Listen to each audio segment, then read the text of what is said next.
No, pendukung Jokowi, pendukungnya Prabowo Gibran malah pada joget-joget aja, tapi lihat elektabilitasnya, mikir. Bos, inilah bapak kita, Bapak Prabowo. Tidak terlalu banyak ngoceh sana ngoceh sini, tetapi bantuan terus mengalir kepada rakyat Indonesia. Buat beli beca listrik uangnya dari mana tuh? Yang berkomentarin siapa? Ida. Terkait pernyataan Pak Guntur Soekarno Putra, senior kita, tokoh bangsa kita yang kurang lebih mengatakan kalau kubu Ganjar menang maka Jokowi bisa diapa-apain. Kami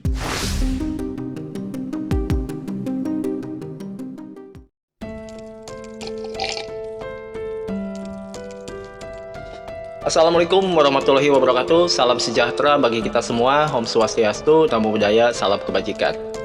Ya, jumpa lagi di channel update ya teman-teman. Dan saya rasa ini benar-benar ya, minggu ini banyak banget isu yang beredar ya, banyak banget berita-berita, banyak banget narasi-narasi yang macam-macam lah ya. Dan setelah kemarin ya, saya coba posting satu video yang memang dikhususkan untuk membahas seorang tokoh senior, mulai dari Om Butet sampai terakhir kemarin Eyang Guntur, yang memang saya secara pribadi menilai sangat menyayangkan ya. Semua narasi yang mereka lakukan, semua omongan ya, semua ucapan yang mereka ucapkan. Dan hari ini saya akan coba ya teman-teman, nanti kita akan tampilkan beberapa campuran isu ya tentang isu minggu ini, termasuk komentar dari para netizen. Dan mungkin ada satu isu yang paling update ya terhari ini, itu tentang masalah beca. Oke, ini menarik banget ya. Di sisi lain ini adalah suatu kebanggaan ya untuk tim Prabowo Gibran, karena memang beca listrik ini sangat akan membantu ya perekonomian, khususnya untuk penarik beca di setiap daerah.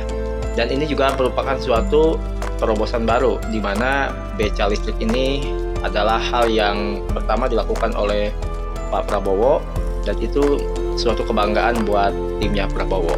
Oke, mungkin kita langsung aja saksikan dulu videonya. Dan buat teman-teman jangan lupa untuk subscribe channel update supaya saya bisa lebih semangat lagi dalam memberikan informasi politik Indonesia, khususnya politik Pilpres 2024. Selamat menyaksikan. Capresmu bisa apa? Cuma bisa janji. Mana paten? Capresku lah sudah memberikan bukti. Program nyata pertama di dunia, beca listrik diluncurkan oleh TKN Prabowo di Madiun.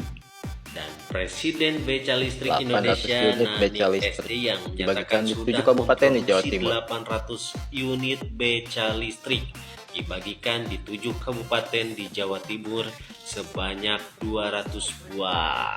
Dan ini penampakan beca listriknya. Selamat datang di launching beca listrik pertama di Indonesia. Bahkan tadi di berita, pasti akurat dong, di detik.com, bahwa beca listrik ini adalah yang pertama di dunia. Mantap. Buat beli beca listrik uangnya dari mana tuh? Yang berkomentarin siapa? Ida. Pasti dibilang lagi nih Prabowo korupsi nih. Udah jelas-jelas tuh Prabowo itu orang kaya, duitnya aja udah 2 triliun lebih. Alah, pasti dibilang lagi korupsi, uang negara lagi. Alah, jelas-jelas duitnya pribadi kok. Namanya juga kampanye, yang penting bukan uang negara. Betul. Uang pribadinya, dah jelas. Pasti ada pikiran kalian lagi uang negara, korupsi lagi. Alah, Prabowo itu nggak ada itu. Wah, iki lagi beredar video viral toh tentang masalah becak. Iki jare urung oleh bayaran. Ki hok lur, ojo gampang percaya berita hok-hok murahan koyok ngene iki. Iki adalah ulah-ulah dari orang yang tidak bertanggung jawab. iki saiki wonge lagi goleki, syukur iki wonge sing penyebar video pertama seperti apa yang dijelaskan dan diungkapkan di cuitan Twitter partai sosmed ini. Kami pastikan video tersebut hoax. Beliau adalah Bapak Katiman usia 63 tahun, bukan termasuk list penerima becak listrik. Usia 65 tahun ke atas saat acara di lapangan Gulun dia pulang lebih dulu. Lalu mangkal di pasar Seleko. Di sana dia disetting seorang video tersebut delogok pancen wong kubu sebelah iki sampai menginterogasi dan menyeting segini rupa iki videone iki hoax iki lur. Aja gampang percaya iki. Berarti duit ya ora dikei apa neh becake ya? Lho. Wong-wong gak bertanggung jawab iki lur. Iki pameran tok ya. Baru ditarik neh. Iki wong sing gawe hoax iki muga-muga gek ndang ketekel gendang di penjara wong-wong modelan kaya ngene iki. Ngrusuh-ngrusuhi. Iki ra beda aja kasuse kaya beras ndik wingi bansos sing dikeni stikere Prabowo Gibran ku ya tunggale hoax. Iki ya padha gek lakon apa to riri kaya ngene iki kelakuanmu kok menunjukkan kualitas jagoanmu. Nek wedi kalah iki ya mbok ya omong aja dengan cara rendahan kaya ngene iki gawe fitnah lan adu domba. Ngene iki to nek wong-wong sing gampang termakan berita hoax ya ditelan mentah-mentah ra digoleki kebenerane dhisik. Iki partai sosmed iki gawe ciutan tentang video iki hoax iki lor. Kok kubu-kubu sapa gak roh sing gawe hoax, pokoke dipastikan video iki hoax. Uang kok delogok kabeh. Oh, karenge. Inilah bapakku, bos. Inilah bapak kita, Bapak Prabowo. Tidak terlalu banyak ngoceh sana ngoceh sini, tetapi bantuan terus mengalir kepada rakyat Indonesia. Ingat, bos. Ini Pak Prabowo belum menjadi presiden. Tapi bantuan terus mengalir kepada rakyat. Dan bukan hanya sekarang, bos. Dari sejak dulu. Beliau suka membantu. Selama Pak Prabowo di militer, semua banyak dibantu. Baik itu prajurit dan keluarganya. Maupun masyarakat di daerah-daerah sekitar Pak Prabowo. Baik di daerah damai maupun daerah operasi. Dan ini terus mengalir amal jariah Pak Prabowo. Nah, saudaraku, bagaimana kalau bapak kita, Bapak Prabowo, menjadi Presiden Republik Indonesia? Maka tentunya akan berpikir bagi seluruh kesejahteraan rakyat Indonesia tanpa terkecuali. Apapun sukunya, agamanya, rasnya, etnisnya, golongannya. Inilah sosok bapak kita, Bapak Prabowo Subianto. Ayo kawan, tanggal 14 Februari 2024. Berbondong-bondonglah ke TPS dan coblos pasangan Prabowo Gibran. Indonesia maju, Indonesia emas. Ini tidak omong-omong ini, bos ya, tidak omong-omong. Omon-omon. Beberapa jam terakhir ini kan rewame to. Video penarikan becak wi lho. Enek wong tuwek diwawancarai, becake jare ditarik. Ora iso oleh becak ngono lho. Kuwi ra bener wi. Kuwi jan ditambah-tambahi, jan digoreng. Sengaja arep goleki kesalahane Pak Prabowo karo time ngono lho. Kuwi sing bener iki sae ngene lho ceritane. Bapak tuwek sing di video kuwi ora ngerti lek di video ki ora ngerti. Lelek video pun ki ora pas ning nggen acara kuwi, ditarik dijak ning nggen rada adoh. Kuwi ora ngerti posisine lak kuwi di video. Nah, sing bener kuwi bapak kuwi oleh becak tetep tapi kloter kedua. Becak sing ge kloter pertama ki gawe umur 65 tahun ke atas nih, Cah. Jan rombongane sebelah lek gembar-gemborne jan wis ngono kuwi. Jan parah ngono ki lho. Lah aku ngomongnya sesuai fakta apa enenge lah aku. Tenan ora tak tambah-tambahi ora tak kurang-kurangi. Ku jan tenan. Ki mang tak deloki sing gembar-gemborne ki halalah. Like wis berapa ribu ngono lho. Bih, jan. Iki kudu mbok bantu mbok sebarne, Cah. Video iki, Cah. Lah, sing bener becak kuwi kloter pertama gawe umur 65 tahun ke atas, sing kloter kedua 65 tahun ke bawah. Lah kuwi engko panggah dibagekne neh ngono lho. Iki sementara iki ditarik iki dibenahi lho Cah, disempurnakan ngono lho. Winginan iki ge kampanye iki ya kuwi simbolis lho Cah, simbolis. Lah iki ditarik neh iki mergo arep dibenahi. Engko panggah mari kuwi ya disebarne neh didelehne ngene masing-masing rumah sing berhak nerima kuwi, nerima becak kuwi ngono lho. Dadi iki aja terpengaruh karo berita-berita sing ngono kuwi. Ora mungkin lak kelas Pak Prabowo Gibran iki arepe kaya ngono gak yakin ora. Wis rombongan sebelah wis ngono kuwi. Sengaja piye carane leh jatuhne. Kabeh cara dilakukan.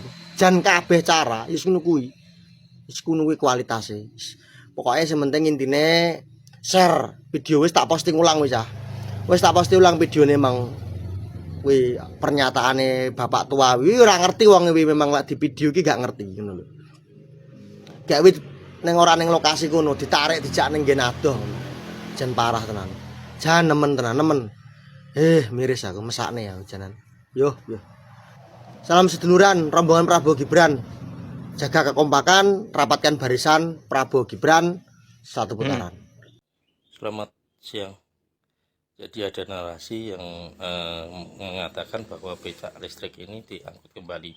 Ya memang becak listrik ini diangkut kembali ke 7 kota masing-masing. Jadi di Madiun hanya simbolisasi penyerahan di 7 kota. Di antaranya Blitar, Ponorogo, dan mungkin Ngawi.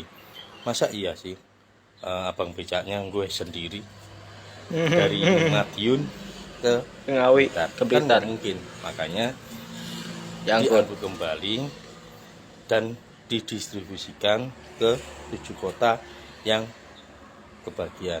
Jadi ini hanya di Madiun itu hanya simbolisasi. Jadi tidak benar jikalau itu diambil kembali, hanya didistribusikan. Nampaknya kegiatan kampanye yang hanya joget-joget berkurang volume. Lu kenapa sih kalau setiap ngomong, setiap pidato kerja lu mulut lu cuman nyinyirin orang mulu? Orang tuh pengen denger lu 5 tahun ke depan mau ngapain. Dari awal kampanye sampai sekarang belum ketemu, belum denger lu 5 tahun nanti kalau jadi presiden lu mau ngapain, apa yang mau lu perbuat. Jangan kalau misalnya pidato, kalau ngomong itu nyinyirin tetangga sebelah mulu. Lu ngaca lu kayak bagus aja. Ampun dah, lu sebut, lu ngomong gitu 5 tahun tuh lu mau ngapain, bukan nyinyirin orang. Bukan begitu cara ngambil suara. Ya gak bakal milih lu, orang juga begitu. 1 putaran, percaya sama gua lu ya. 02. Kita yang di bawah udah capek-capek kampanye dengan hashtag asal bukan Prabowo. Boleh pilih Ganjar, boleh pilih Anies. Lah yang di atas malah pada blunder. Kita mulai dari Anies dulu deh. 1 bilang Anies Imam Mahdi. Kemudian yang kedua, Malaikat Jibril turun kampanye. Kemudian sekarang dari kubu Ganjar, Mahfud MD bilang ibu-ibu berdosa melahirkan anak.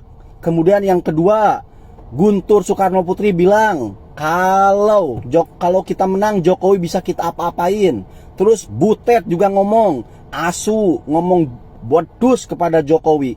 Aduh, ya mau gimana naik coba elektabilitasnya? Kita di bawah udah susah payah, di atas malah pada blunder. Lihat no pendukung Jokowi, pendukungnya Prabowo Gibran malah pada joget-joget aja, tapi lihat elektabilitasnya, mikir. Terkait pernyataan Pak Guntur Soekarno Putra, senior kita, tokoh bangsa kita yang kurang lebih mengatakan kalau kubu Ganjar menang maka Jokowi bisa diapa-apain. Kami memandang positif saja, berprasangka baik saja terhadap pernyataan beliau. Mungkin diapa-apain itu maksudnya adalah diperlakukan dengan baik dan dimuliakan sebagaimana layaknya seorang tokoh bangsa. Nah, dan kami juga kalau Pak Prabowo dan Mas Gibran mendapatkan amanah untuk berkuasa, tentu siapapun termasuk yang tadinya berkompetisi dengan kami, Pak Ganjar, Pak Mahfud serta para pengikutnya, Pak Anies, Gus Muhaimin Muhaimin serta para pengikut dan pendukungnya akan tetap kami muliakan, kami ayomi, ya, kami rangkul. Jadi politik kami sebagaimana yang saat ini dipraktekkan dan diterapkan oleh Pak Prabowo adalah merangkul. Kami pastikan kalau Pak Prabowo dan Mas Gibran berkuasa, tidak ada pihak yang terzolimi, tersudutkan hanya gara-gara urusan politik. Kita pasti setelah pemilu harus memastikan persatuan kita kedepankan demi menjawab tantangan-tantangan bagi bangsa ini yang memang semakin besar. Oke teman-teman, terjawab sudah ya masalah isu beca ini. Sebenarnya sih saya gak mau membahas ini ya. Kenapa? Karena saya meyakini ya, sebelum saya mendapatkan klarifikasi tadi siang, saya pun meragukan ya kalau sampai melakukan hal itu. Menurut saya itu sebuah blunder besar ya untuk timnya Prabowo. Kalau sampai melakukan hal itu, menurut saya itu merupakan suatu tindakan yang, mohon maaf, tindakan yang bodoh gitu ya. Jadi ya nggak mungkin lah ya, apalagi tanggal 14 tinggal menunggu berapa hari lagi ya. Dan tadi sudah jelas teman-teman ya, bisa simak secara teknisnya gimana pembagiannya, sampai tadi kan jelas ya. Untuk pembagian beca ini ada dua kuarter ya. Jadi kuarter pertama diprioritaskan untuk umur 65 tahun ke atas, dan berikutnya untuk 65 tahun ke bawah itu ada di kuarter kedua ya. Yang artinya beca ini kan diproduksi ya, dibikin dulu gitu kan, gak ujug-ujug langsung bikin langsung banyak ya, karena ya mereka juga harus memperhitungkan dong fakta di lapangan, berapa orang sih yang membutuhkan beca ini. Mereka kan harus didata lagi ya, didata lagi supaya apa ya, balik lagi ya, supaya benar-benar tersalurkan, supaya benar-benar pembagian ini merata dan sesuai dengan kebutuhan mereka ya. Itu menurut saya. Oke, namun saya ingin membahas ya satu video yang terakhir dari Pak Habib ya. Ini yang paling menarik sebenarnya. Kenapa? Karena menurut saya pernyataan dari Habibur Rahman ini merupakan sebuah pernyataan yang bisa atau patut dicontoh oleh elit lain ya. Sekali lagi, pernyataan Pak Habibur Rahman ini merupakan sebuah pernyataan yang menyejukkan, yang bisa mendidik untuk masyarakat, yang bisa memberi contoh juga untuk kita semua, bahwa ketika ada orang yang membenci, memfitnah ya, bahkan mengancam kita, ya kita harus positive thinking aja ya.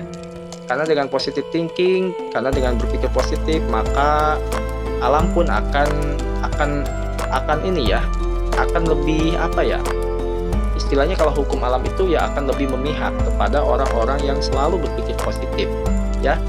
Jangankan ngomongin masalah politik ya, atau ngomongin masalah sikap orang sama kita, ngomongin masalah rezeki aja kan kita harus positif, betul gak? Ketika kita berpikir positif, maka rezeki akan mudah datang ya. Nah mungkin itu adalah sebuah prinsip yang diterapkan oleh Pak Habib ya, dan itu juga pelajaran buat kita semua teman-teman ya. Ketika kita misalkan dimanapun ya, atau di lingkungan teman-teman, misalkan ada orang yang selalu benci ya sama kita, ada orang yang gak suka sama kita, bahkan pernah memfitnah dan mengancam kita, maka satu-satunya jalan terbaik yang perlu kita lakukan adalah kita tetap positive thinking aja ya. Karena dengan orang yang selalu berpikir positif, selain alam akan lebih berpihak pada kita, ya tentu ya Allah Subhanahu wa Ta'ala, Tuhan pun juga akan lebih memudahkan jalan kita, akan lebih berpihak sama orang-orang yang memang selalu berpikir positif ya. Itu sih menurut saya aja ya teman-teman ya. Pendapat lain boleh teman-teman tulis di kolom komentar. Yang pasti yang paling penting adalah kita sama-sama sekali lagi berdoa untuk bangsa ini supaya dijauhkan dari segala macam mara bahaya. Kita berdoa semoga bangsa ini dijauhkan dari orang-orang yang memang ingin berniat menghancurkan, membelah ya, memisahkan, memecah belah ya, antar kelompok, antar bangsa. Saya berdoa semoga tidak ada orang-orang yang seperti itu. Kalaupun ada orang-orang yang seperti itu, yang memiliki niat seperti itu, kita doakan sama-sama supaya segera diberi petunjuk oleh Allah Subhanahu wa Ta'ala, oleh Tuhan yang Maha Kuasa. Oke, mungkin videonya sampai di sini teman-teman ya. Jangan lupa tanggal 14 Februari sekali lagi kita ramaikan pemilu secara damai, jujur dan adil, secara demokratis, dan yang pasti teman-teman jangan sampai golput ya.